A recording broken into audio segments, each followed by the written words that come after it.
பெரும் கலைவரத்திற்கு பிறகு ஸ்டேஷனுக்குள் சென்றிருக்கிறார் சீமான். தலைப்பு செய்திகளுக்கான நேரம் கிடைக்கிறது. இன்னும் சற்று நேரத்தில் தலைப்பு செய்திகளை கொடுக்க இருக்கிறோம்.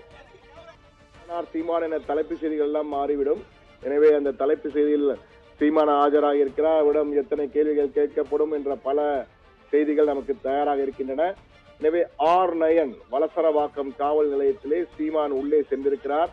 அவரிடம் விசாரணை அதிகாரி அன்புக்கரசன் கேள்வியை கேட்க இருக்கிறார்.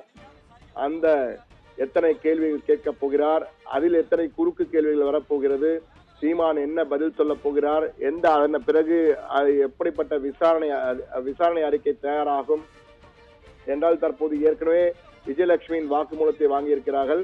எனவே இவர்களுடைய வாக்குமூலத்தை வாங்கிய பிறகு இரண்டையும் வைத்து விசாரணை அறிக்கை தயாராகும். அதன் பின் அந்த விசாரணை அறிக்கை நீதிமன்றத்திலே ஒப்படைக்கப்படும். அதன் அடிப்படையில் விசாரணை அறிக்கையின் அடிப்படையிலே நீதிபதி அடுத்த கட்டமாக என்ன நடக்கும் என்பது குறித்து உத்தரவிடுவார். தற்போது அவர் உள்ளே சென்று விட்டார். அந்த விசாரணை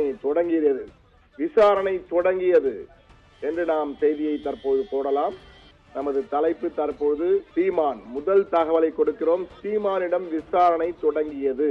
அவரது வழக்கறிஞர்கள் அமர, அவர் வழக்கறிஞர்கள் சிலர் இருக்கிறார்கள் கூட.